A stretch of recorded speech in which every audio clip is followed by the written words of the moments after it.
I did my master's in journalism from Northwestern University, and then I worked at USA Today as a business travel reporter for a couple of years before I had my kids.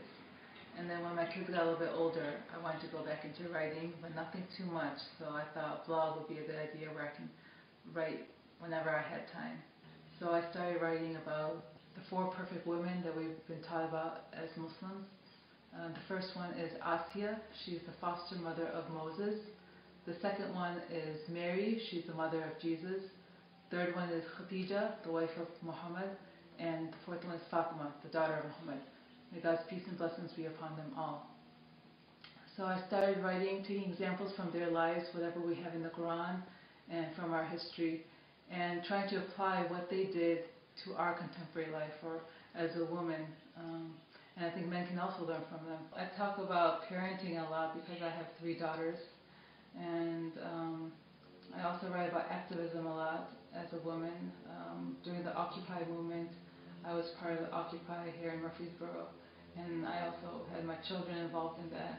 I felt as a woman, my kids are my priority, but I try to involve them as much as I can in my activism. So it's a combination of taking care of your kids and also doing activism and exposing them to social activism, which is, I think, is very important as a human and as a Muslim. It's a responsibility. It's a requirement, actually. I think it would be a lot easier for me to not get involved in politics and just stay home and not ruffle anybody's feathers, not rock any boats, and get along with everybody perfectly fine.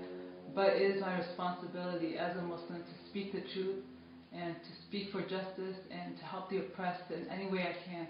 And it's not just about charity. I think my responsibility is that there's a problem in the society systematically that needs to be changed. I have to speak out against it.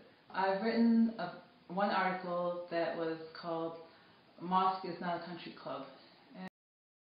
And mosque or church or synagogue or any religious institution is more than just a place to get together and worship together and eat together and have fellowship. It's more than that.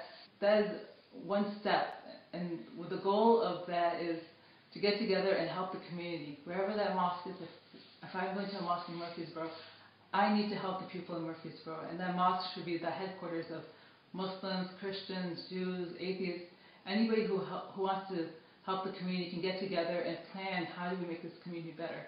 That's the purpose of it. But I feel a lot of the religious institutions kind of do the ritualistic things of praying and fasting and getting together, but then the next step is just never taken.